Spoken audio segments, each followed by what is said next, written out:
पिछले वेलिਆਂ ਦੇ ਵਿੱਚ ਸਾਡੀ ਕੌਮ ਉੱਤੇ ਸੰਕਟ ਆਏ, बड़े भयानक संकट आए, पर उस मौके सारी दी सारी कौम एकजुट ते एकमुठ हो के दुश्मन के खिलाफ लड़ती रही है। अज दा दौर जिहड़ा संघर्ष है उहनूं जस्टिफाई करने के लिए कि असीं ठीक लड़ रहे हैं जी, अद्धी साडी जिहड़ी एनर्जी है वो इस काम ते लगी हुंदी। साडी कौम के बहुते बंदे लत्तां जिहड़ियां ने वो दूजे दीयां लत्तां 'च फसा के उहनूं सुੱਟ के ਉਹਦੇ ਸਫ਼ਰ ਨੂੰ ਹੌਲਾ ਧੀਮਾ ਸਪੀਡ ਘਟਾਉਣ ਵਿੱਚ ਲੱਤਾਂ ਦੀ ਵਰਤੋਂ ਕਰ। ਉਹ ਸੰਤ ਗਿਆਨੀ ਜਰਨੈਲ ਸਿੰਘ ਜੀ ਖਾਲਸਾ ਭਿੰਡਰਾਂ ਵਾਲੇ ਜਦੋਂ ਉਹ ਬੋਲਦੇ ਸੀ ਤਾਂ ਕਹਿੰਦੇ ਕਹਾਉਂਦੇ ਚੋਟੀ ਦੇ ਵਕੀਲ ਤੇ ਬੜੇ ਜਿਹੜੇ ਹੰਢੇ ਹੋਏ ਮੰਝੇ ਹੋਏ ਆਪਦੇ ਆਪ ਨੂੰ ਬੁੱਧੀਜੀਵੀ ਸਮਝਦੇ ਸੀ, ਸਿਆਸਤਦਾਨ ਉਹ ਬੜੇ ਹੋਰ ਤਰੀਕੇ ਦੇ ਖਿਆਲਾਂ ਨਾਲ, ਉਲਟ ਖਿਆਲਾਂ ਨਾਲ ਮਹਾਂਪੁਰਸ਼ਾਂ ਕੋਲ ਆਉਂਦੇ ਸੀ, पर तसल्ली पूरी हो जाती सी उन्हां दी। अज साडे कोल जिथे संत ज्ञानी जरनैल सिंह जी खालसा भिंडरां वालियां वर्गी इहो जिही कोई हस्ती शख्सियत दूर दूर तक नहीं दिखदी, तां उदों सानूं चाहीदा कि असीं संत भिंडरां वालियां दीयां तकरीरां, उन्हां दीयां लिखतां किताबां, उन्हां दे बारे जिथों भी वध तों वध मिल सके ਉਹ ਅਸੀਂ ਆਪਦੇ ਭਾਈਚਾਰੇ 'ਚ ਵੱਧ ਤੋਂ ਵੱਧ ਵੰਡ ਸਕੀਏ, ਭੇਜ ਸਕੀਏ। भाई जसवीर सिंह जी रोडे नाल बथेरियां असहमतियां होणगियां। भाई जसवीर सिंह रोडे नाल हर गल दे उत्ते सहमत होना साडा कोई बहुता जरूरी नहीं, पर जो उन्होंने एक कारज कीता है, सुहिरद संत खालसा संत भिंडरां वालियां बारे जो लिखिया ये बहुत चंगा कीता, क्योंकि जिहड़ी अज दी पनीरी है उहनूं ये गल दसणी अत जरूरी है कि ये की कुछ इतिहास की बुक्कड़ च होया होया। संत भिंडरां वालियां बारे जानण दी साडी कौम दे अंदर इन्नी भुख वा, इन्नी प्यास आ कि इस नौ हेठ संत भिंडरां वालियां बारे जिन्ना मर्जी कोई किताबां लिख के, कोई गा के, कोई होर गल करे, हरेक नूं हथों हथी सत्कार मिलदा।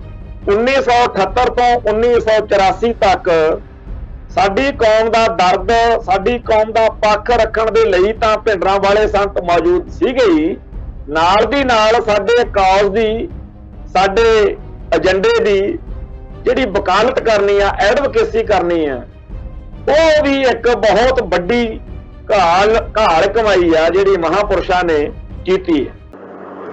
टीवी 84 उत्ते प्रोग्राम खबर दी खबर देख रहे सारे दर्शकों नूं मैं सरबजीत सिंह घुमान फतेह अर्ज करदा जी। वाहिगुरू जी का खालसा, वाहिगुरू जी की फतेह। अज दे आपां जिहड़ी गलबात आपां करनी है ਉਹਦੇ शुरू ਵਿੱਚ ही मैं एक रूस नाल संबंधित पुरानी गल जिहड़ी आ ਉਹ दर्शकों नाल साझी करनी चाहुंदा। ਜਦੋਂ ਕਹਿੰਦੇ ਆ ਵੀ ਸਟਾਲਨ ਜਿਹੜਾ ਸੀਗਾ ਉਹਦੀ मौत ਹੋਈ ਤਾਂ ਖੁਰਸ਼ਚੇਵ ਜਿਹੜਾ रूस ਦਾ मुखी ਬਣਿਆ ਸੀ। ਸਟਾਲਨ ਦੀ मौत हो गई, ਖੁਰਸ਼ਚੇਵ ਜਿਹੜਾ ਉਹ रूस ਦਾ मुखी बन गया। ਤੇ ਜਦੋਂ ਉਹਦਾ ਪਹਿਲਾ ਭਾਸ਼ਣ ਸੀਗਾ देश वासियों उन्हें संबोधन करना सीगा रूस के मुखी होने की हैसियत विच, तां उन्हें स्टालिन के राज विच जिहड़े जुल्म हुए सी उन्हां दी गल शुरू कर ली। बहुत कुछ बोलता रहा, चिट्ठा सारा फरोलिया, बोल रहा सी, बोली जा रहा सीगा। जद नूं ਸਰੋਤਿਆਂ ਦੇ ਵਿੱਚੋਂ एक स्लिप ਖੁਰਸ਼ਚੇਵ ਦੇ ਹੱਥਾਂ 'ਚ ਪਹੁੰਚੀ, ਜਿਹੜੇ ਦਰਸ਼ਕ ਸਰੋਤੇ ਉੱਥੇ ਸੁਣ ਰਹੇ ਸੀ, ਕਿਸੇ ਨੇ ਇੱਕ ਸਲਿੱਪ ਉਹਨੂੰ ਦਿੱਤੀ ਤੇ ਉਹਦੇ ਉੱਤੇ ਲਿਖਿਆ ਹੋਇਆ ਸੀਗਾ, ਸਲਿੱਪ ਦੇ ਉੱਤੇ ਖੁਰਸ਼ਚੇਵ ਨੂੰ ਬਈ ਜਿਹੜਾ ਕੁਝ ਤੁਸੀਂ ਅੱਜ ਦੱਸ ਰਹੇ ਹੋ ਇਹ ਤੁਹਾਡੀ ਨੱਕ ਹੇਠਾਂ ਹੋ ਰਿਹਾ ਸੀਗਾ। ਸਟਾਲਨ ਇਹ ਸਾਰਾ ਕੁਝ ਕਰ ਰਿਹਾ ਸੀਗਾ, ਤੁਸੀਂ ਉਦੋਂ ਕਿਉਂ ਨਹੀਂ ਬੋਲੇ? ਇਹ ਗੱਲ ਜਦੋਂ ਖੁਰਸ਼ਚੇਵ ਨੇ ਉਹ ਚਿੱਠ ਤੋਂ ਪੜ੍ਹੀ, ਸਲਿੱਪ ਤੋਂ ਪੜ੍ਹੀ, ਤਾਂ ਉਹਨੇ ਕਿਹਾ ਵੀ ਆ ਜਿਹੜੀ ਸਲਿੱਪ ਭੇਜੀ ਆ ਮੈਨੂੰ ਕਿਸੇ ਨੇ, ਜਿਹਦੇ ਉੱਤੇ ਲਿਖਿਆ ਹੋਇਆ ਹੈ ਬਈ ਤੂੰ ਅੱਜ ਤਾਂ ਬੜਾ ਬੋਲ ਰਿਹਾ ਹੈ, ਉਦੋਂ ਕਿਉਂ ਨਹੀਂ ਬੋਲਿਆ ਜਦੋਂ ਸਟਾਲਨ ਸੀਗਾ, ਜਦੋਂ ਜ਼ੁਲਮ ਹੋ ਰਿਹਾ ਸੀ। ਇਹ ਸਲਿੱਪ ਲਿਖਣ ਵਾਲੇ ਦੇ, ਮੈਂ ਇਸ ਸਭਾ ਦੇ ਵਿੱਚ ਉਹ ਬੈਠਾ ਹੈ ਬੰਦਾ, ਮੈਂ ਉਹਦੇ ਦਰਸ਼ਨ ਕਰਨੇ ਚਾਹੁੰਦਾ, ਮੈਂ ਉਹਨੂੰ ਦੇਖਣਾ ਚਾਹੁੰਦਾ, ਤੇ ਉਹ ਕਿਰਪਾ ਕਰਕੇ ਖੜਾ ਹੋਵੇ। ਬੰਦਾ ਨਹੀਂ ਖੜਾ ਹੋਇਆ ਬੰਦਾ ਕੋਈ। ਉਹਨੇ ਫੇਰ ਕਿਹਾ ਵੀ ਕੋਈ ਹੈ ਉਹ ਬੰਦਾ ਜਿਹਨੇ ਇਹ ਸਲਿੱਪ ਲੈ ਕੇ ਭੇਜੀ ਆ, ਉਹ ਖੜਾ ਹੋ। ਫੇਰ ਨਹੀਂ ਕੋਈ ਖੜਾ ਹੋਇਆ। ਕਈ ਵਾਰ ਕਿਹਾ, ਨਹੀਂ ਕੋਈ ਬੰਦਾ ਖੜਾ ਹੋਇਆ। ਤੇ ਫਿਰ ਖੁਰਸ਼ਚੇਵ ਨੇ ਇਹ ਗੱਲ ਆਖੀ ਵੀ ਜਿਹੜੀ ਹਾਲਤ ਇਸ ਵੇਲੇ ਇਹ ਸਲਿੱਪ ਭੇਜਣ ਵਾਲੇ ਦੀ ਆ, ਇਹੀ ਹਾਲਤ ਉਦੋਂ ਮੇਰੀ ਹੁੰਦੀ ਸੀ। ਜਿਹੜੀ ਹਾਲਤ ਖੁਰਸ਼ਚੇਵ ਨੂੰ ਚਿੱਠੀ, ਸਲਿੱਪ, ਪਰਚੀ ਭੇਜਣ ਵਾਲੇ ਦੀ ਇਸ ਵੇਲੇ, ਇਹੀ ਹਾਲਤ ਜਦੋਂ ਸਟਾਲਨ ਜ਼ੁਲਮ ਕਰ ਰਿਹਾ ਸੀ ਉਸ ਮੌਕੇ ਖੁਰਸ਼ਚੇਵ ਦੀ ਸੀ। ਇਹ ਗੱਲ ਖੁਰਸ਼ਚੇਵ ਨੇ ਕਹੀ। ਇਹ ਗੱਲ ਜਦੋਂ ਮੈਂ ਇੱਥੇ ਅੱਜ ਪ੍ਰੋਗਰਾਮ ਦੇ ਵਿੱਚ ਬੋਲੀ ਹੈ ਤਾਂ ਉਹ ਇਸ ਕਰਕੇ ਬੋਲੀ ਹੈ ਕਿ ਅੱਜ ਸਾਡੀ ਕੌਮ ਦੇ ਉੱਤੇ ਬੜੇ ਜ਼ੁਲਮ ਹੋ ਰਹੇ ਆ, ਤੇ ਸਾਨੂੰ ਸਾਰਿਆਂ ਨੂੰ ਹੀ ਪਤਾ ਕਿ ਬਾਦਲ ਕੇ ਕੀ ਕਰਦੇ ਆ, ਕਾਂਗਰਸ ਕੀ ਕਰਦੀ ਆ, ਕਾਮਰੇਡ ਕੀ ਕਰਦੇ ਆ। ਸਾਰੇ ਜਿਹੜੇ ਭਾਰਤੀ ਮੁੱਖ ਧਾਰਾ ਨੂੰ ਪਰਣਾਏ ਹੋਏ ਲੋਕ ਨੇ, ਇਸ ਦੇਸ਼ ਦੀ ਅਫਸਰਸ਼ਾਹੀ ਹੈ, ਸਮੁੱਚਾ ਹਕੂਮਤੀ ਢਾਂਚਾ, ਵੀ ਇਹ ਸਾਡੇ ਨਾਲ ਕੀ ਕਰਦਾ, ਇਹ ਸਾਰਾ ਕੁਝ ਹੀ ਸਾਨੂੰ ਸਾਰਿਆਂ ਨੂੰ ਪਤਾ। ਪਰ ਇਸ ਵੇਲੇ ਸਾਡੇ ਵਿੱਚੋਂ ਬਹੁਤੇ ਬੰਦੇ ਚੁੱਪ ਗੁੜਪ ਹੋਏ ਹੋਏ ਨੇ, ਤੇ ਉਹਨਾਂ ਦੀ ਹਾਲਤ, ਉਹਨਾਂ ਦੀ ਸਥਿਤੀ ਆਹੀ ਆ ਜਿਹੜੀ ਖੁਰਸ਼ਚੇਵ ਦੀ ਸੀ ਸਟਾਲਨ ਦੇ ਰਾਜ ਵਿੱਚ, ਜਾਂ ਜਿਹੜੀ ਸਥਿਤੀ ਉਹ ਸਲਿੱਪ ਭੇਜਣ ਵਾਲੇ ਦੀ ਖੁਰਸ਼ਚੇਵ ਦੇ ਰਾਜ ਵਿੱਚ ਸੀ। ਪਰ ਮੈਂ ਇਹ ਗੱਲ ਕਹਿਣੀ ਚਾਹੁੰਦਾ ਕਿ ਇੱਕ ਸ਼ੇਅਰ ਆ, ਜੇ ਮਿजाज खामोशी तुम्हें जीने ना देगा, जे मिजाज खामोशी तुम्हें जीने ना देगा, जिंदा रहना है जहां में तो कोहराम मचा दो। भी जे धरती उत्ते जिउणा है ना, फिर दुहाइयां पाओ भी साडे नाल आ कुछ हो रहा। बड़े चंगे ने वो लोग जिहड़े सिख कौम दा दर्द रखते आ, जिथे भी जदों भी मौका लगे ਉਹ ਆਪਦੀ कौम की दर्दनाक दशा जिहड़ी आ ਉਹ बयान करते हैं। पिछले वेलिਆਂ ਦੇ ਵਿੱਚ ਸਾਡੀ कौम उत्ते संकट आए, बड़े भयानक संकट आए, पर उस मौके सारी दी सारी कौम एकजुट ते एकमुठ हो के दुश्मन के खिलाफ लड़ती रही है। अज दा दौर जदों अपना जिहड़ा संघर्ष है ਉਹਨੂੰ ਜਸਟੀਫਾਈ ਕਰਨ ਦੇ ਲਈ ਕਿ ਅਸੀਂ ਠੀਕ ਲੜ ਰਹੇ ਹਾਂ ਜੀ, ਅੱਧੀ ਸਾਡੀ ਜਿਹੜੀ એનર્ਜੀ ਹੈ ਉਹ ਇਸ ਕੰਮ ਤੇ ਲੱਗੀ ਹੁੰਦੀ। ਲੱਤਾਂ ਜਿਹੜੀਆਂ ਨੇ, ਲੱਤਾਂ ਸਾਡੀ ਕੌਮ ਦੇ ਬਹੁਤੇ ਬੰਦੇ ਲੱਤਾਂ ਅੱਗੇ ਵਧਣ ਲਈ ਨਹੀਂ ਵਰਤਦੇ। ਸਾਡੀ ਕੌਮ ਦੇ ਬਹੁਤੇ ਬੰਦੇ ਲੱਤਾਂ ਜਿਹੜੀਆਂ ਨੇ ਉਹ ਦੂਜੇ ਦੀਆਂ ਲੱਤਾਂ 'ਚ ਫਸਾ ਕੇ, ਉਹਨੂੰ ਸੁੱਟ ਕੇ, ਉਹਦੇ ਸਫ਼ਰ ਨੂੰ ਹੌਲਾ, ਧੀਮਾ, ਸਪੀਡ ਘਟਾਉਣ ਵਿੱਚ ਲੱਤਾਂ ਦੀ ਵਰਤੋਂ ਕਰਨ। ਉਹ ਅੱਜ ਦੇ ਦੌਰ ਵਿੱਚ, ਅੱਜ ਦੇ ਸਮੇਂ ਦੇ ਵਿੱਚ ਧੰਨ ਨੇ ਉਹ ਲੋਕ ਜਿਹੜੇ ਸਿੱਖ ਹੱਕਾਂ ਦੀ ਗੱਲ ਕਰਦੇ ਆ, ਸਿੱਖ ਹਿੱਤਾਂ ਦੀ ਗੱਲ ਕਰਦੇ ਆ, ਜਿਹੜੇ ਪੰਥਕ ਦਰਦ ਰੱਖਦੇ ਆ, ਸਿੱਖ ਜਜ਼ਬਾਤਾਂ ਦੀ ਪਹਿਰੇਦਾਰੀ ਕਰਦੇ ਆ। ਉਹਨਾਂ ਸਾਰੇ ਲੋਕਾਂ ਨੂੰ ਕਸ਼ਟ ਝੱਲਣੇ ਪੈਂਦੇ ਆ, ਸੰਤਾਪ ਝੱਲਣੇ ਪੈਂਦੇ ਆ। 1978 ਤੋਂ ਸਾਡੀ ਕੌਮ ਕੋਲ ਇੱਕ ਇਹੋ ਜਿਹੀ ਸ਼ਖਸੀਅਤ ਉੱਭਰੀ ਜਿਹਨੇ 1984 ਤੱਕ ਆਪਦਾ ਫਰਜ਼ ਬੜਾ ਬਾਖੂਬੀ ਨਿਭਾਇਆ। ਸੰਤ ਗਿਆਨੀ ਜਰਨੈਲ ਸਿੰਘ ਜੀ ਖਾਲਸਾ ਭਿੰਡਰਾਂ ਵਾਲੇ ਜਦੋਂ ਬੋਲਦੇ ਹੁੰਦੇ ਸੀ, ਜਿੱਥੇ ਉਹ ਕੌਮ ਦਾ ਦਰਦ ਪੇਸ਼ ਕਰਦੇ ਸੀ, ਜਿੱਥੇ ਉਹ ਪੰਥ ਉੱਤੇ, ਪੰਜਾਬ ਉੱਤੇ ਜਿਹੜੀ ਵਿਪਤਾ ਪਈ ਹੋਈ ਸੀ, ਉਸ ਦੌਰ ਦੀਆਂ ਗੱਲਾਂ ਕਰਕੇ ਲੋਕਾਂ ਨੂੰ ਜਾਗਰਤ ਕਰਦੇ ਸੀ, ਉੱਥੇ ਨਾਲ ਦੀ ਨਾਲ ਇੱਕ ਵੱਖਰੀ ਤਰ੍ਹਾਂ ਦੀ ਗੱਲ ਪ੍ਰਗਟ ਹੋ ਰਹੀ ਸੀ ਕਿ ਹੋਰ ਬੁਲਾਰੇ ਜਦੋਂ ਗੱਲ ਕਰਦੇ ਆ ਉਹ ਰੋਣ ਧੋਣ ਜਾ ਲੱਗ ਜਾਂਦੇ ਆ। ਉਹ ਆਪਦੀ ਸਾਰੀ ਗੱਲਬਾਤ ਬੜੇ ਜਿਵੇਂ ਕੋਈ ਬੰਦਾ ਪਿੱਟ ਰਿਹਾ, ਮਰ ਗਏ, ਲੁੱਟੇ ਗਏ। ਬਾਬਾ ਜਰਨੈਲ ਸਿੰਘ ਜੀ ਖਾਲਸਾ ਭਿੰਡਰਾਂ ਵਾਲਿਆਂ ਦੀਆਂ ਤਕਰੀਰਾਂ ਅੱਜ ਵੀ ਲੋਕਾਂ ਦੇ ਮੋਬਾਈਲਾਂ ਵਿੱਚ ਨੇ। ਲੋਕ ਕਾਰਾਂ ਗੱਡੀਆਂ ਦੇ ਵਿੱਚ ਚਲਾ ਕੇ ਰੱਖਦੇ ਆ, ਟਰਾਲਿਆਂ ਵਾਲੇ, ਟਰੱਕਾਂ ਵਾਲੇ ਸਾਡੇ ਭਰਾ। ਜਦੋਂ ਵੀ ਕੋਈ ਸਾਡਾ ਨਵਾਂ ਨੌਜਵਾਨ ਗੀਤਕਾਰ ਗਾਇਕ ਆਪਦਾ ਕੋਈ ਚੰਗਾ ਪੇਸ਼ ਕਰਦਾ ਪੱਖ, ਤਾਂ ਵਿੱਚ ਬਾਬਾ ਜਰਨੈਲ ਸਿੰਘ ਦੇ ਵਚਨ ਆ ਜਿਹੜੇ ਉਹ ਲਾਜ਼ਮੀ ਆਉਂਦੇ। ਉਸ ਸ਼ਖਸੀਅਤ ਨੇ ਲੋਕਾਂ ਨੂੰ ਇਸ ਤਰੀਕੇ ਨਾਲ ਜਗਾਇਆ ਕਿ ਅੱਜ ਵੀ ਜਦੋਂ ਕਿਤੇ ਬਿਨਾਂ ਆਪਣਾ ਮਨ ਚ ਨਾ ਹੋਵੇ ਤੇ ਇੱਕਦਮ ਉਹਨਾਂ ਦੇ ਬੋਲ ਕੰਨਾਂ 'ਚ ਪੈ ਜਾਣ ਤਾਂ ਬੰਦੇ ਦੇ ਰੌਂਗਟੇ ਖੜੇ ਹੋ ਜਾਂਦੇ ਆ। ਬੰਦੇ ਦਾ ਦਿਲ, ਬੰਦੇ ਦਾ ਜ਼ਮੀਰ, ਬੰਦੇ ਦੀ ਚੜ੍ਹਦੀ ਕਲਾ ਦਾ ਅਹਿਸਾਸ ਜਿਹੜਾ ਹੈਗਾ ਉਹਦੇ ਅੰਦਰ ਉਹਨੂੰ ਬੁਲੰਦ ਜਿਹਾ ਕਰ ਦਿੰਦਾ, ਉਹਨੂੰ ਖੜਾ ਜਿਹਾ ਕਰ ਦਿੰਦਾ। ਗੱਲਾਂ ਕਰਨੀਆਂ, ਕੌਮ ਦਾ ਪੱਖ ਪੇਸ਼ ਕਰਨਾ ਤਾਂ ਬੜੇ ਲੋਕਾਂ ਨੂੰ ਆਉਂਦਾ, ਪਰ ਜਿਹੜੀ ਸੰਤ ਗਿਆਨੀ ਜਰਨੈਲ ਸਿੰਘ ਜੀ ਖਾਲਸਾ ਭਿੰਡਰਾਂ ਵਾਲਿਆਂ ਦੇ ਅੰਦਰ ਉਹ ਪੀੜ ਨੂੰ ਪੇਸ਼ ਕਰਨ ਦੀ ਵਿਧੀ ਸੀ ਨਾ, ਉਹ ਬੜੀ ਕਮਾਲ ਦੀ ਸੀ। ਸਾਡੇ ਬਹੁਤ ਪੜ੍ਹੇ ਲਿਖੇ ਸੂਝਵਾਨ ਗੁਰਸਿੱਖ ਪਿਆਰੇ ਉਹ ਇਹ ਦਿਖਾਉਣ ਦੇ ਉੱਤੇ ਹੀ ਕਈ ਤਕਰੀਰਾਂ ਕਰਨ ਲੱਗ ਜਾਂਦੇ ਆ ਜਿਵੇਂ ਉਹਨਾਂ ਨੂੰ ਸਾਹਮਣੇ ਬੈਠੀ ਸੰਗਤ ਜਿਹੜੀ ਆ ਉਹਦੇ ਬਾਰੇ ਹੋਵੇ ਕਿ ਮੈਂ ਇਹਨਾਂ ਤੋਂ ਇਹ ਕਹਾਉਣਾ ਕਿ ਬੜਾ ਵਿਦਵਾਨ ਸੱਜਣਾ ਜੀ, ਬੜਾ ਗਿਆਨਵਾਨ ਸੱਜਣਾ, ਬੜਾ ਇਹ ਤਾਂ ਇੰਟੈਲੈਕਚੁਅਲ ਆ, ਬੁੱਧੀਜੀਵੀ ਬੰਦਾ।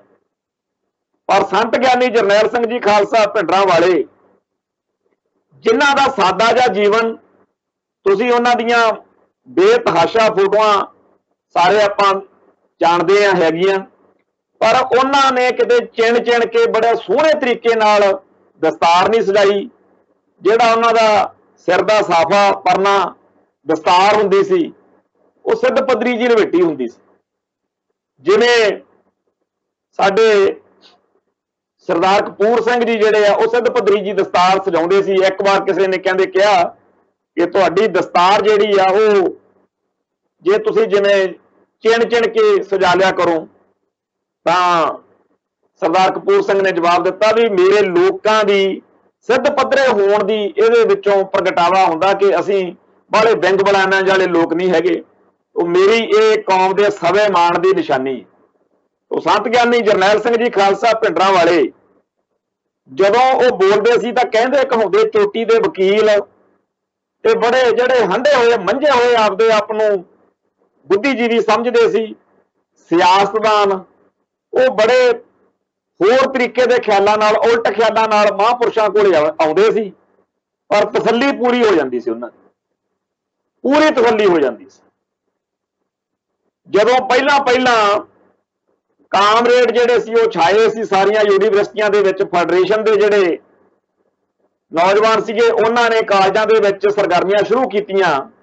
ਉਹਨਾਂ ਦਿਨਾਂ ਦੇ ਵਿੱਚ ਕੁਝ ਸੱਜਣ ਸੰਤ ਭਿੰਡਰਾਂ ਵਾਲਿਆਂ ਨੂੰ ਮਿਲਣ ਲਈ ਪਹੁੰਚੇ ਤੇ ਉਹਨਾਂ ਨੇ ਇਤਰਾਜ਼ ਕੀਤਾ ਵੀ ਜਿਹੜੇ ਤੁਸੀਂ ਫੈਡਰੇਸ਼ਨ ਦੇ ਨੌਜਵਾਨ ਲੈ ਰਹੇ ਹੋ, ਭਾਈ ਅਮਰੀਕ ਸਿੰਘ, ਭਾਈ ਹਰਮਿੰਦਰ ਸਿੰਘ ਸੰਧੂ ਤੇ ਹੋਰ ਸਾਰੇ ਜਿਹੜੇ ਭਰਤੀ ਕਰਨ ਲੱਗੇ ਆ, ਵੀ ਇਹਨਾਂ ਚੋਂ ਬਹੁਤੇ ਨੌਜਵਾਨਾਂ ਦਾ ਜੀਵਨ ਕੋਈ ਬਾਹਲਾ ਵਧੀਆ ਨਹੀਂ ਜਿਹੜੇ ਤੁਸੀਂ ਨਵੇਂ ਭਰਤੀ ਕਰਨ ਲੱਗੇ ਹੋ। ਸਾਡੇ ਇਲਾਕੇ ਦੇ ਵਿੱਚ ਜਿਹੜਾ ਫਲਾਨਾ ਬੰਦਾ ਲਿਆ ਜੀ ਉਹ ਤਾਂ ਬੜਾ ਮਾੜਾ, ਉਹਦੇ ਚਾਹ ਘਾਟ ਆ, ਉਹ ਫਲਾਨਾ ਬੰਦਾ, ਜਿਵੇਂ ਕਈਆਂ ਦੀ ਆਦਤ ਹੁੰਦੀ ਹੈ ਇਦਾਂ ਦੀ ਗੱਲ ਹੋਈ। ਮਹਾਂਪੁਰਸ਼ਾਂ ਨੇ ਕਿਹਾ ਕੋਈ ਗੱਲ ਨਹੀਂ ਭਾਈ, ਅੱਗੇ ਨੂੰ ਖਿਆਲ ਰੱਖਾਂ। ਫਿਰ ਉਹ ਸ਼ਖਸ ਨੇ ਫਿਰ ਕਿਹਾ ਨਹੀਂ ਜੀ ਉਹ ਫਲਾਨਾ ਬੜਾ ਹੀ ਭੈੜਾ, ਉਹਦਾ ਤਾਂ ਏਦਾਂ। ਤੇ ਸੰਤ ਕਹਿੰਦੇ ਵੀ ਦੇਖੋ ਸਾਡੇ ਗੁਰਬਾਣੀ ਦਾ ਸਿਧਾਂਤ ਆ, ਫਰੀਦਾ ਬੁਰੇ ਦਾ ਭਲਾ ਕਰ। ਜੇ ਉਹ ਬੰਦਾ ਬੁਰਾ ਹੈ ਤਾਂ ਉਹਨੂੰ ਗੁਰਮਤਿ ਦੀ ਰੋਸ਼ਨੀ ਦੇਣੀ, ਉਹਨੂੰ ਸਿੱਖੀ ਦਾ ਪਾਠ ਪੜਾਉਣਾ, ਟਕਸਾਲ ਦਾ ਕੰਮ ਆ, ਬਾਣੀ ਤੇ ਬਾਣੇ ਦਾ ਪ੍ਰਚਾਰ ਕਰਨਾ। ਤਾਂ ਅਸੀਂ ਆਪਦਾ ਫਰਜ਼ ਨਿਭਾਵਾਂਗੇ। ਤਾਂ ਸਾਡੇ ਗੁਰੂ ਪਾਤਸ਼ਾਹ ਦੇ ਇਤਿਹਾਸ ਵਿੱਚ ਆਉਂਦਾ ਕਿ ਸੱਜਣ ਵਰਗੇ ਠੱਗਾਂ ਨੂੰ ਸਿੱਧੇ ਰਾਹ ਪਾ ਦਿੱਤਾ, ਕੌਡੇ ਵਰਗੇ ਮਾੜੇ ਰਾਹ ਤੁਰੇ ਹੋਏ ਬੰਦਿਆਂ ਨੂੰ, ਆਦਮਖੋਰ ਲੋਕਾਂ ਨੂੰ ਕਿਰਾਇਓਂ ਮੋੜ ਕੇ ਸਿੱਧੇ ਰਾਹ ਪਾ ਦਿੱਤਾ। ਤੇ ਭੂਮੀਏ ਵਰਗੇ ਜਿਨ੍ਹਾਂ ਨੂੰ ਦੁਨੀਆ ਚੋਰ ਸਮਝਦੀ ਸੀ ਉਹਨਾਂ ਨੂੰ ਸਿੱਧੇ ਰਾਹ ਪਾ ਦਿੱਤਾ।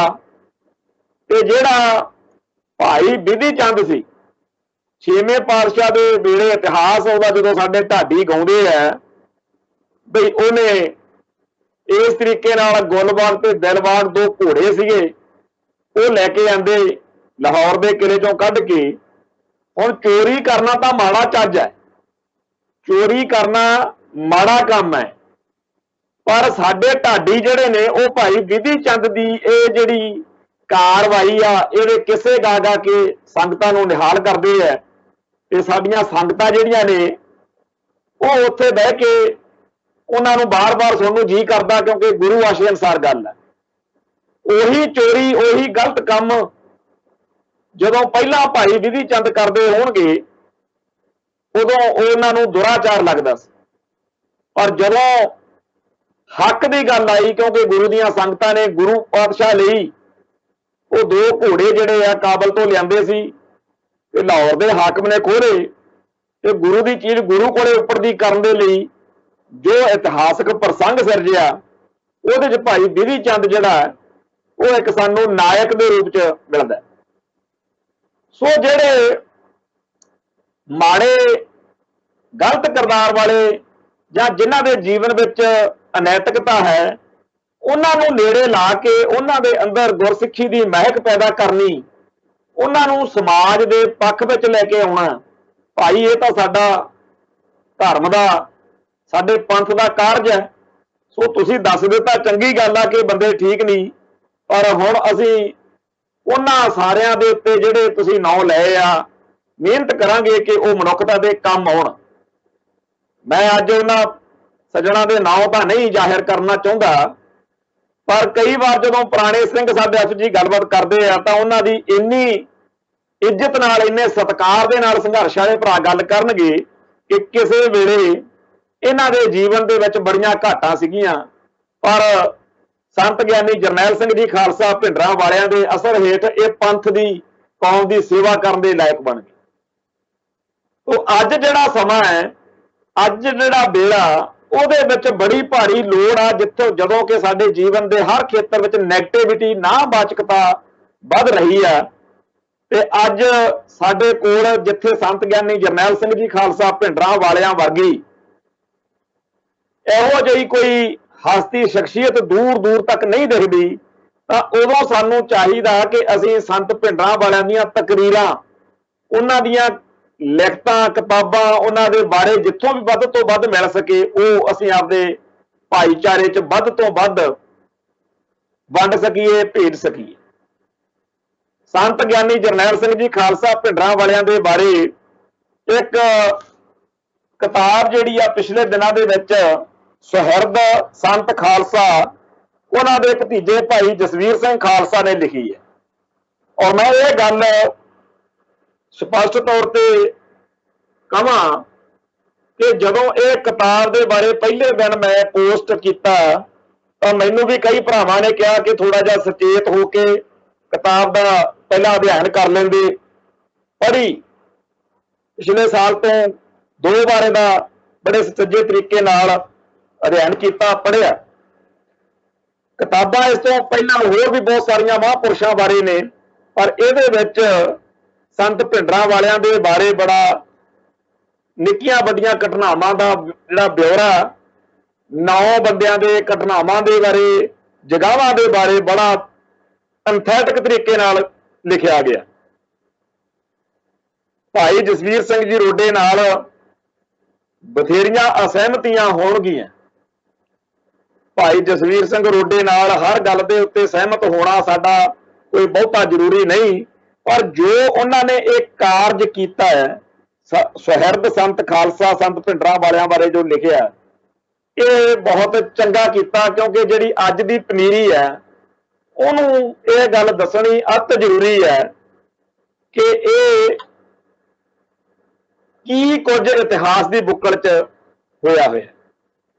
ਔਰ ਇਸ ਤੋਂ ਅੱਗੇ ਸੰਤ ਭਿੰਡਰਾਂ ਵਾਲਿਆਂ ਬਾਰੇ ਜਾਣਨ ਦੀ ਸਾਡੀ ਕੌਮ ਦੇ ਅੰਦਰ ਇੰਨੀ ਭੁੱਖ ਵਾ, ਇੰਨੀ ਪਿਆਸ ਆ ਕਿ ਇਸ ਨਾਂ ਹੇਠ संत भिंडरां वालियां बारे जिन्ना मर्जी कोई किताबां लिख के कोई गा के कोई होर गल करे, हरेक नूं हथों हथी सत्कार मिलदा। सो बड़ा जरूरी आ कि असीं इस चीज़ की कदर करिए ते नवें साडे जिहड़े कौम दे विच होर भैण भरा ने ਉਹ इस विषय उत्ते ਵੱਧ ਤੋਂ ਵੱਧ रिसर्च करन, लिखण।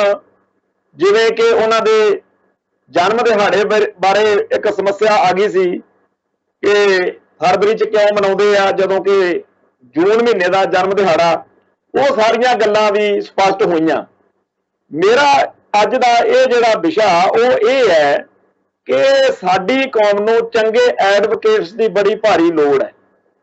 1978 तो 1984 तक साडी कौम का दर्द, साडी कौम का पक्ष रखण दे लई तां भिंडरां वाले संत मौजूद सीगे ही, नाल दी नाल साडे कॉज दी, साडे एजेंडे दी जिहड़ी वकालत करनी आ, एडवोकेसी करनी आ, वो भी एक बहुत वड्डी घाल कमाई आ जिहड़ी महापुरुषां ने कीती है। जदों संत भिंडरां वालियां दे बारे किसी दी नैगेटिव नावाचक सोच होवे तां अक्सर उन्होंने कहीदा है कि दो तरीके ने, जां तां तू पढ़ लै ते जां फिर भाई सुन लै।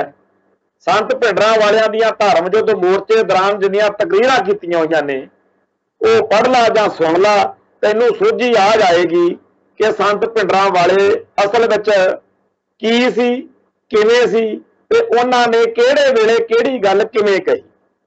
आ जिहड़ियां गल्लां चलदियां ने कि संत भिंडरां वालियां ने जी उत्थे घड़ा रखिया हुंदा सी ते घड़े विच पर्चियां पाईयां हुंदियां सी उन्हां दुष्टां दियां जिन्हां नूं सोधना हुंदा सी। उत्थे जी हिट लिस्ट बनी हुई सी। इवें दियां होर कई गल्लां कि जी वो तां कांग्रेस नाल जुड़े होए सी। इवें ही संत भिंडरां वालियां बारे वो तां जी चंबल घाटी दे डाकू सी। इदां दियां बेअंत गल्लां बातां पिछले दौर दे विच चलदियां चलाउंदियां रहियां। वो वक्त अजे बाहला दूर नहीं गया, वो बंदे भी जिउंदे है जिन्हां ने ये गल्लां कीतियां ते इन्हां गल्लां दे जवाब अज उन्हां तो जिउंदे जी वो बंदे लै सकदे आ जिन्हां नूं इन्हां गल्लां दे उत्ते यकीन है ते वो जाके उन्हां नूं पुछ सकदे आ कि उन्हां ने वो गल्लां किस हालात विच कहीआं, किस माहौल विच कहीआं। मैं ये गल जिहड़ी शुरू च कीती सी कि स्टालिन दे राज विच खुर्शचेव कहंदा भी मेरे तो बोलिया नहीं सी जांदा ते मैं उस मौके दड़ बट्टी रखी। जिवें अज मेरे सामने तू नहीं भाई चिट भेजण वालिया बोल सकिया, पर धन सी संत ज्ञानी जरनैल सिंह जी खालसा भिंडरां वाले जिन्हां ने इंद्रां दे राज विच, दरबारे दे राज विच शरेआम आपदी कौम दा पक्ष रखिया, वकालत कीती, दस्सिया दुनिया नूं कि साडे नाल की बीत रही है। जो कुछ उस दौर विच होया उहनूं दस्सण लई उदों साडे कोले संत यानी जरनैल सिंह जी खालसा भिंडरां वाले सीगे, और उन्हां तों बाद विच भी जदों जदों जिथे जिथे लोड़ पई बहुत सारे गुरसिख प्यारिਆਂ ने सेवा की है और चंगे तरीके नाल कीती है। पर अज दे दौर विच जिहड़ा अज दा समां, अज दुनिया दे विच सानूं इह आखिया जा रहा कि गन दा वेला नहीं है। भावें असीं देख रहे हैं कि साडे गवांढ दे विच अफगानिस्तान दे विच तालिबानां नूं अमेरिका जिहड़ा है उहने हुण नूं नेस तो नाबूद कर देना सी, पर तालिबान जिहड़े आ बेशक उन्हां दा बड़ा भारी नुकसान होया होवे और उन्हां ने जिस तरीके का एंड किया गल का, जिवें वो समझौता होया जिहदे विच हुण होर मुल्क जिहड़े आ वो तालिबान दे नाल सीधी डील कर रहे ने, वो ये सारे घटनाक्रम दे वल देखिए तां ये गल बड़ी अजीब लगदी है कि कहा जा रहा कि गन दा वेला नहीं रहा। ते दूजी गल, साडे धर्म दे इतिहास विच 6वें पातशाह दा हुक्मनामा पिया जदों उन्हां ने घोड़े अते शास्त्र जिहड़े आ, चंगे जवान जिहड़े आ, वो गुरु घर नूं, गुरु दरबार नूं भेंट करन दी संगतां नूं ताकीद कीती, हुक्म कीता, आदेश दिता। ਸੋ ਗੁਰੂ ਘਰ ਦੇ ਵਿੱਚ ਸ਼ਾਸਤਰ ਜਿਹੜੇ ਨੇ ਉਹ ਪ੍ਰਵਾਨ ਨੇ। ਜਦੋਂ ਹਰ ਰੋਜ਼ ਸ਼ਾਮ ਨੂੰ ਅਕਾਲ ਤਖਤ ਸਾਹਿਬ ਦੇ ਉੱਤੇ ਰਹਿ ਰਾਸ ਜਿਹੜਾ ਉਹਦੀ ਸਮਾਪਤੀ ਹੋ ਜਾਂਦੀ ਹੈ ਰਹਿ ਰਾਸ ਸਾਹਿਬ ਦੀ, ਉਸ ਤੋਂ ਬਾਅਦ ਵਿੱਚ ਉੱਥੇ ਸ਼ਾਸਤਰਾਂ ਦੇ ਦਰਸ਼ਨ ਦਿਦਾਰੇ ਕਰਾਏ ਜਾਂਦੇ।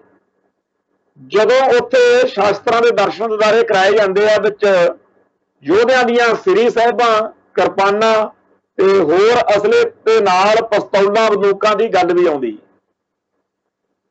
ਸਾਡੇ ਭਾਈਚਾਰੇ ਵਿੱਚੋਂ ਇੱਕ ਸੱਜਣ ਨੇ ਪਿਛਲੇ ਦਿਨਾਂ 'ਚ ਇਤਰਾਜ਼ ਕੀਤਾ ਕਿ ਮੈਨੂੰ ਲੱਗਦਾ ਗੁਰੂ ਸਾਹਿਬ ਦੇ ਵੇਲੇ ਬੰਦੂਕਾਂ ਤਾਂ ਨਹੀਂ ਹੋਣੀਆਂ ਸੀ। ਮੈਂ ਉਹਨੂੰ ਆਖਿਆ ਵੀ ਬਠਿੰਡੇ ਇਲਾਕੇ ਦੇ ਵਿੱਚ ਤੂੰ ਰਹਿੰਦਾ ਹੈ ਤੇ ਤੂੰ ਸਿੱਖੀ ਦੇ ਬਾਰੇ ਮੈਨੂੰ ਲੱਗਦਾ ਬਹੁਤਾ ਜ਼ਿਆਦਾ ਪੜ੍ਹਿਆ ਪੁੜਿਆ ਨਹੀਂ ਹੈਗਾ। ਕਹਿੰਦਾ ਜੀ ਨਹੀਂ, ਮੈਨੂੰ ਇਤਿਹਾਸ ਤੋਂ ਬਹੁਤ ਜ਼ਿਆਦਾ ਪਤਾ ਨਹੀਂ। ਤੇ ਮੈਂ ਆਖਿਆ ਵੀ ਤੁਸੀਂ ਸੱਜਣ ਜੀ ਬਠਿੰਡੇ ਦਮਦਮਾ ਸਾਹਿਬ ਤਖਤ ਆ ਸਾਡਾ, ਉੱਥੇ ਕਦੇ ਗਏ ਹੋਵੋਗੇ? ਕਹਿੰਦੇ ਹਾਂਜੀ ਕਈ ਵਾਰ ਗਏ।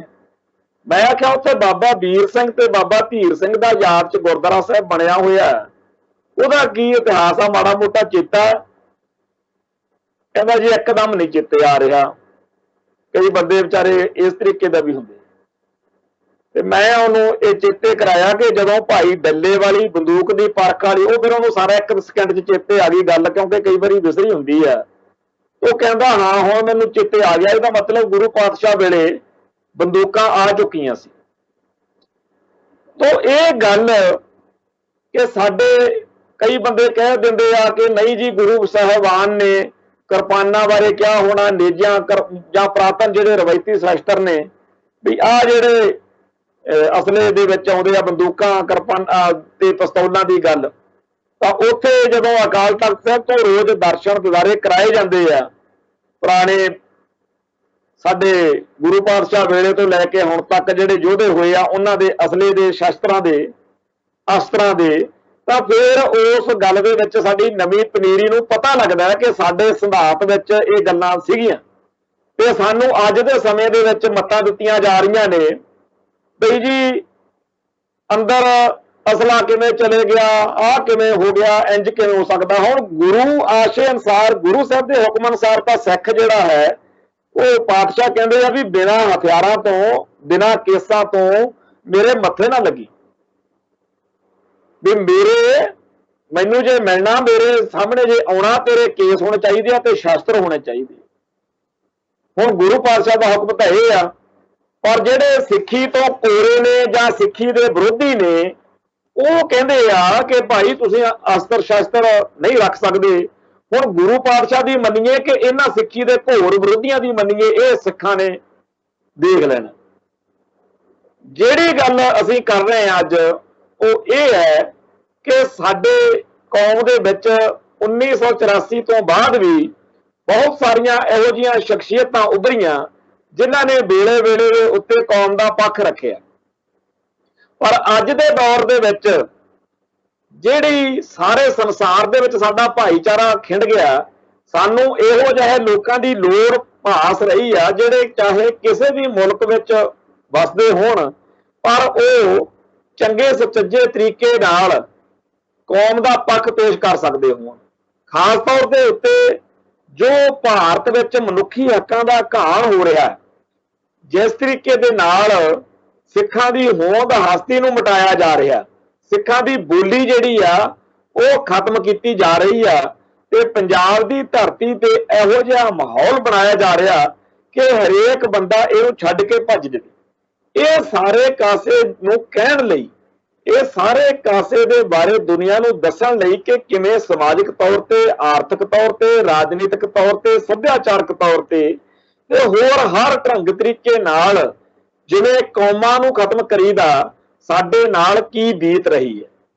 UN ਤੱਕ ਸਾਡੀ ਗੱਲ ਜਾਵੇ ਔਰ ਸਾਰੇ ਸੰਸਾਰ ਦੇ ਵਿੱਚ ਲੋਕਾਂ ਨੂੰ ਦੱਸਿਆ ਜਾਵੇ ਕਿ ਸਾਡੇ ਨਾਲ ਆਹ ਕੁਛ ਭਾਣੇ ਵਾਪਰ ਰਹੇ ਨੇ।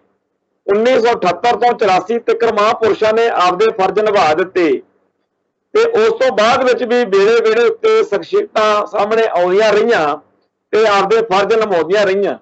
ਜਿਨ੍ਹਾਂ ਨੇ ਪਹਿਲਾਂ ਕੀਤਾ ਜਾਂ ਜਿਹੜੇ ਕਰ ਰਹੇ ਆ ਉਹਨਾਂ ਦਾ ਧੰਨਵਾਦ।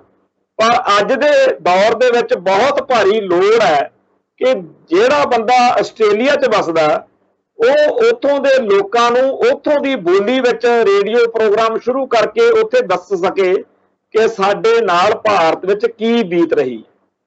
ਇਵੇਂ ਹੀ ਹਰ ਮੁਲਕ ਦੇ ਵਿੱਚ ਉੱਥੋਂ ਦੇ ਲੋਕਾਂ ਦੀ ਬੋਲੀ ਦੇ ਵਿੱਚ ਕੈਨੇਡਾ, ਇੰਗਲੈਂਡ, ਅਮਰੀਕਾ, ਜਿਹੜੇ ਹੋਰ ਮੁਲਕ ਨੇ, ਹਰ ਥਾਂ ਦੇ ਉੱਤੇ ਮੀਡੀਆ ਦੇ ਰਾਹੀਂ ਆਪਣੀ ਕੌਮ ਦਾ ਪੱਖ ਪੇਸ਼ ਕਰਨ ਵਾਲੀਆਂ ਸ਼ਖਸੀਅਤਾਂ ਦੀ ਸਾਨੂੰ ਬੜੀ ਭਾਰੀ ਲੋੜ ਹੈ।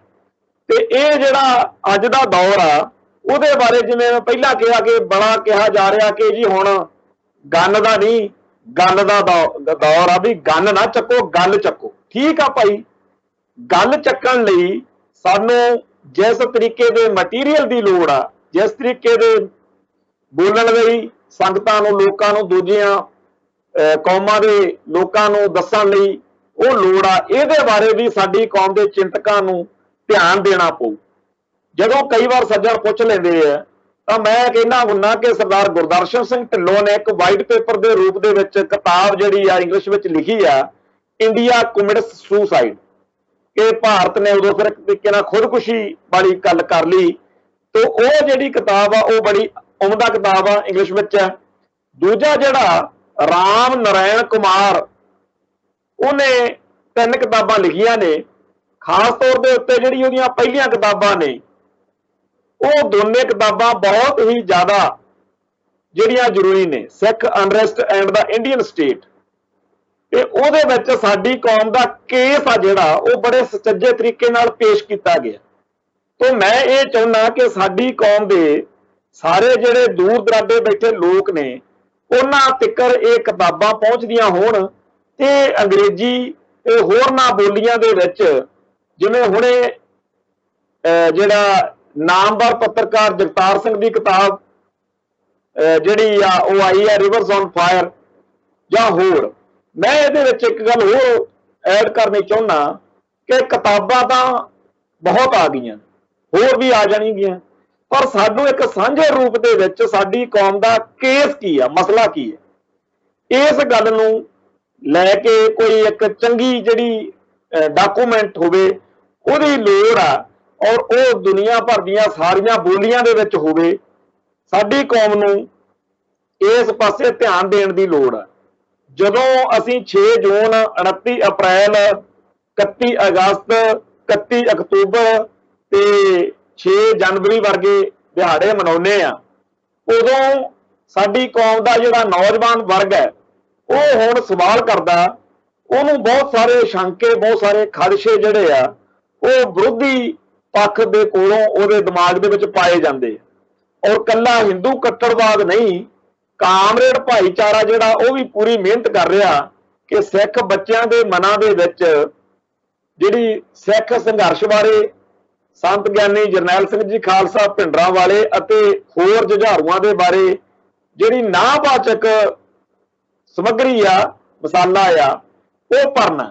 ਪਰ ਸਮੇਂ ਦੇ ਹਿਸਾਬ ਦੇ ਨਾਲ ਅੱਜ ਦੇ ਦੌਰ ਦੇ ਵਿੱਚ ਸਾਨੂੰ ਇਹ ਕਹਿ ਕੇ ਬਈ ਨਹੀਂ ਜੀ ਉਹ ਇੰਜ ਹੋ ਗਿਆ, ਆਹ ਹੋ ਗਿਆ, ਇਹ ਗੱਲਾਂ ਨਾਲ नहीं, तू इधर उधर की बात ना कर, तू ये बता कि काफिला क्यों लुटा, मुझे राह जनों से गर्ज नहीं, तेरी रहबरी का सवाल है। ਜਦੋਂ ਸੰਤ ਗਿਆਨੀ ਜਰਨੈਲ ਸਿੰਘ ਜੀ ਖਾਲਸਾ ਭਿੰਡਰਾਂਵਾਲੇ ਸੀ ਉਹਨਾਂ ਨੇ ਆਪਦਾ ਫਰਜ਼ ਨਿਭਾਇਆ। ਉਸ ਤੋਂ ਬਾਅਦ ਵਾਲੇ ਵੇਲਿਆਂ ਦੇ ਵਿੱਚ ਅੱਡ-ਅੱਡ ਮੌਕਿਆਂ ਤੇ ਅੱਡ-ਅੱਡ ਸ਼ਖਸੀਅਤਾਂ ਉੱਭਰਦੀਆਂ ਰਹੀਆਂ। ਅੱਜ ਦੇ ਨੌਜਵਾਨ ਦੇ ਸਾਹਮਣੇ ਇਹ ਵੰਗਾਰ ਆ ਕਿ ਭਾਈ ਤੁਸੀਂ ਆਪਦੇ ਫਰਜ਼ ਪਛਾਣੋ।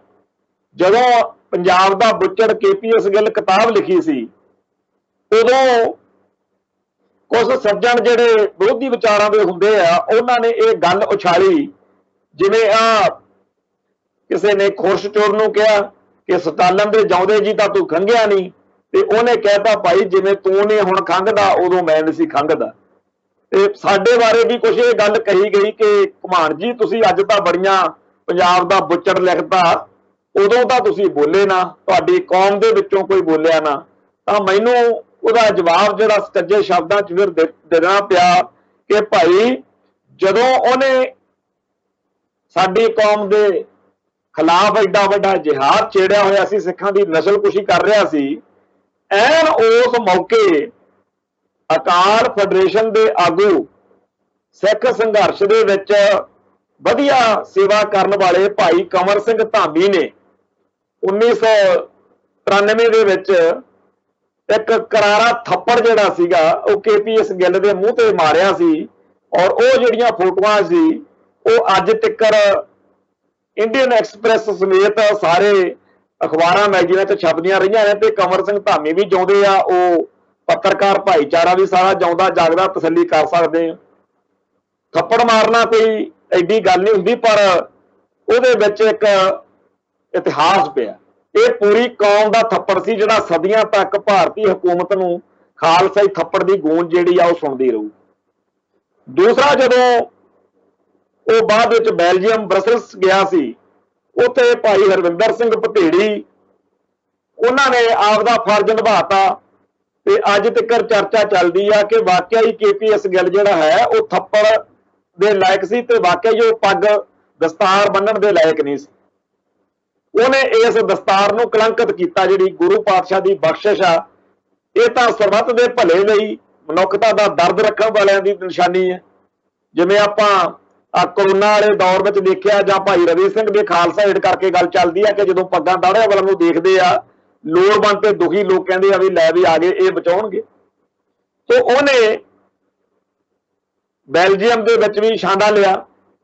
ਫਿਰ ਇਹ ਤੋਂ ਬਾਅਦ ਉਹਨੇ ਜਦੋਂ ਇਹ ਦੱਸਣਾ ਚਾਹਿਆ ਕਿ ਮੈਂ ਬੜੀ ਤੋਪ ਆ, ਮੈਂ ਬੜਾ ਬੰਬ ਆ, ਤੇ ਇਹ ਜਿਹੜੇ ਸਿੱਖ ਜੁਝਾਰੂ ਸੀ ਇਹ ਬੜੇ ਮਾੜੇ ਸੀ, ਇਹਨਾਂ ਦੀ ਲਹਿਰ ਵੀ ਮਾੜੀ ਸੀ, ਉਹਨੇ ਇੱਕ ਕਿਤਾਬ ਨਾਈਟਸ ਆਫ ਫਾਲਸਹੁੱਡ, ਕਿ ਝੂਠੇ ਬੰਦੇ ਸੀ ਇਹ ਸੰਘਰਸ਼ ਵਾਲੇ, ਉਹਨੇ ਉਹ ਕਿਤਾਬ ਜਦੋਂ ਲਿਖੀ ਤਾਂ ਤੁਰੰਤ ਬਾਅਦ ਵਿੱਚ ਇੱਕ ਜਿਹੜੀ ਕਿਤਾਬ ਸਰਦਾਰ ਪਾਲ ਸਿੰਘ ਨੇ ਲਿਖੀ ਕਿ ਸਿੱਖ ਕੌਮ ਦੇ ਸੱਚੇ ਸੂਰਮੇ, ਤੇ ਨਾਲ ਦੀ ਨਾਲ ਜਦੋਂ ਇਹ ਜਿਹੜੀ ਕਿਤਾਬ KPS ਗਿੱਲ ਨੇ ਲਿਖੀ ਸੀ ਉਹਦੇ ਜਵਾਬ ਦੇ ਵਿੱਚ ਪੰਥ ਨੇ ਆਗਦ ਪੜ੍ਹੇ ਸ਼ੈਤਾਨ ਜਿਹੜੀ ਕਿਤਾਬ ਸੀਗੀ ਉਹ ਲਿਖ ਦਿੱਤੀ, ਜਿਹਦੇ ਵਿੱਚ ਉਹਦੇ ਜ਼ੁਲਮਾਂ ਦੀ ਪੂਰੀ ਦਾਸਤਾਨ ਨੰਗੀ ਕੀਤੀ ਹੋਈ ਸੀ। ਫਿਰ KPS ਗਿੱਲ ਦੇ ਖਿਲਾਫ, ਉਹਦੇ ਜ਼ੁਲਮਾਂ ਦੇ ਖਿਲਾਫ ਬੀਬੀ ਸੰਦੀਪ ਕੌਰ ਨੇ ਇੱਕ ਕਿਤਾਬ ਲਿਖ ਦਿੱਤੀ। ਸੋ ਇਹ ਕਹਿਣਾ ਕਿ ਜੀ ਉਹਦੇ ਜਿਉਂਦੇ ਜੀ ਕੋਈ ਗੱਲ ਨਹੀਂ ਹੋਈ, ਇਹ ਝੂਠੀ ਆ।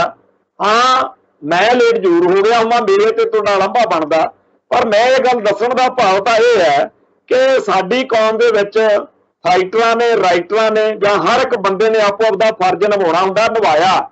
ਪਰ ਅੱਜ ਦੇ ਨੌਜਵਾਨ ਦੇ ਸਾਹਮਣੇ ਇਹ ਸਵਾਲ ਪੈਦਾ ਹੋ ਰਿਹਾ ਕਿ ਉਹ ਜਿਸ ਤਰ੍ਹਾਂ ਸਾਰੇ ਸੰਸਾਰ ਵਿੱਚ ਸਿੱਖ ਖਿੰਡ ਗਏ ਆ, ਉਹ ਆਪੋ ਆਪਣੇ ਮੁਲਕ ਦੇ ਵਿੱਚ ਜਿਹੜੇ ਮੁਲਕਾਂ 'ਚੋਂ ਚਲੇ ਗਏ ਆ ਸਾਡੇ ਭਰਾ ਬੱਚੇ, ਉੱਥੋਂ ਦੀਆਂ ਬੋਲੀਆਂ ਨੂੰ ਸਿੱਖਣ ਤੇ ਸਮਝਣ, ਤੇ ਇੱਥੋਂ ਪੰਜਾਬ ਤੋਂ ਵੱਧ ਕਿਤਾਬਾਂ ਜਿਹੜੀਆਂ ਨੇ ਜਿਨ੍ਹਾਂ ਦੇ ਵਿੱਚ ਸਾਡੀ ਕੌਮ ਦਾ ਕੇਸ ਆ ਜਿਹੜਾ ਸੱਜੇ ਤਰੀਕੇ ਨਾਲ ਪੇਸ਼ ਹੋਇਆ ਉਹ ਉਹਨਾਂ ਤੋਂ ਆਪਦੇ ਨੋਟਸ ਬਣਾ ਕੇ ਉਹਨਾਂ ਮੁਲਕਾਂ ਦੀਆਂ ਬੋਲੀਆਂ ਦੇ ਵਿੱਚ ਜਿੱਥੇ ਉਹ ਵੱਸਦੇ ਨੇ ਉਹਨਾਂ ਲੋਕਾਂ ਨੂੰ, ਦੂਜੀਆਂ ਕੌਮਾਂ ਨੂੰ ਸਮਝਾਵੇ, ਤਾਂ ਕਿ ਆਉਣ ਵਾਲੇ ਸਮੇਂ ਦੇ ਵਿੱਚ ਕੋਈ ਉਹਨਾਂ ਨਾਲ ਆਹ ਗੱਲ ਨਾ ਹੋਵੇ ਜਿਹੜੀ ਆਪਾਂ ਸ਼ੁਰੂ 'ਚ ਕਹੀ ਆ ਕਿ ਖੁਰਸ਼ਚੇਵ ਨੇ ਕਿਹਾ ਕਿ ਜਦੋਂ ਸਟਾਲਿਨ ਜਿਉਂਦਾ ਸੀ ਉਦੋਂ ਮੇਰੇ ਤੋਂ ਨਹੀਂ ਸੀ ਬੋਲਿਆ ਜਾਂਦਾ। ਸਾਡੀ ਕੌਮ ਦੇ ਜਿਹੜੇ ਆਦਰਸ਼ ਨੇ ਜਾਂ ਸਾਨੂੰ ਜਿਹੜੀ ਸੇਧ ਮਿਲਦੀ ਆ ਉਹ ਤਾਂ ਬਾਬਰ ਨੂੰ ਜਾਬਰ ਕਹਿਣ ਵਾਲੀ ਗੱਲ ਸਾਡੇ ਗੁਰੂ ਨਾਨਕ ਪਾਤਸ਼ਾਹ ਦੇ ਵੇਲੇ ਤੋਂ ਚੱਲੀ ਆਉਂਦੀ ਆ। ਗਲਤ ਨੂੰ ਗਲਤ ਕਹਿਣ ਦੀ ਜੁਰਤ ਜਿਹੜੀ ਆ ਉਹ ਸਾਨੂੰ ਸੱਚੇ ਪਾਤਸ਼ਾਹ ਨੇ ਬਖਸ਼ੀ ਆ। ਉਸੇ ਰਾਹ ਦੇ ਉੱਤੇ ਚੱਲਦਿਆਂ ਹੋਇਆਂ ਭਾਈ ਜਸਵੰਤ ਸਿੰਘ ਖਾਲੜਾ ਵਰਗੇ ਤੇ ਹੋਰ ਬੇਅੰਤ ਗੁਰਸਿੱਖਾਂ ਨੇ ਆਪਦੇ ਫਰਜ਼ ਨਿਭਾਏ ਆ। ਸੋ ਅੱਜ ਦੇ ਸਮੇਂ ਦੇ ਵਿੱਚ ਅੱਜ ਦੇ ਨੌਜਵਾਨ ਨੂੰ ਇਹ ਵੰਗਾਰ ਆ ਕਿ ਪੰਥਕ ਕੌਮੀ ਫਰਜ਼ ਜਿਹੜੇ ਨੇ ਉਹ ਨਿਭਾਉਣ ਲਈ ਆਪਦਾ ਧਿਆਨ ਦੇਵੇ। ਸੋ ਅੱਜ ਦੇ ਪ੍ਰੋਗਰਾਮ ਦੇ ਵਿੱਚ ਇੰਨੀ ਬੇਨਤੀ ਕਰਦਾ ਹੋਇਆ ਕਿ ਭਾਈ ਆਪਣੀ ਕੌਮ ਦਾ ਜਿਹੜਾ ਪੱਖ ਆ ਚੰਗੇ ਤਰੀਕੇ ਨਾਲ ਪੇਸ਼ ਕਰਨ ਲਈ ਸਾਨੂੰ ਸੱਚੇ ਵਕੀਲਾਂ ਦੀ, ਇਹ ਵੀ ਵਕੀਲ ਹੁੰਦੇ ਆ ਐਡਵੋਕੇਸੀ ਕਰਨ ਵਾਲੇ, ਤੁਹਾਡਾ ਪੱਖ ਰੱਖਣ ਵਾਲੇ, ਉਹਦੀ ਲੋੜ ਆ। ਸੋ ਇਧਰ ਨੌਜਵਾਨ ਜਿਹੜਾ ਹੈਗਾ ਉਹ ਧਿਆਨ ਦੇਵੇ। ਸੋ ਇੰਨੀਆਂ ਬੇਨਤੀਆਂ ਪ੍ਰਵਾਨ ਕਰਨੀਆਂ, ਬੋਲਦਿਆਂ ਕੋਲੋਂ ਕੋਈ ਸ਼ਬਦ ਉੱਚਾ ਨੀਵਾਂ ਬੋਲਿਆ ਗਿਆ ਹੋਵੇ ਸੰਗਤ ਬਖਸ਼ਣਯੋਗ ਹੈ। ਫਤਿਹ ਅਰਜ ਕਰਦਾ ਜੀ। ਨਾਨਕ ਨਾਮ ਚੜ੍ਹਦੀ ਕਲਾ, ਤੇਰੇ ਭਾਣੇ ਸਰਬੱਤ ਦਾ ਭਲਾ। ਵਾਹਿਗੁਰੂ ਜੀ ਕਾ ਖਾਲਸਾ, ਵਾਹਿਗੁਰੂ ਜੀ ਕੀ ਫਤਿਹ।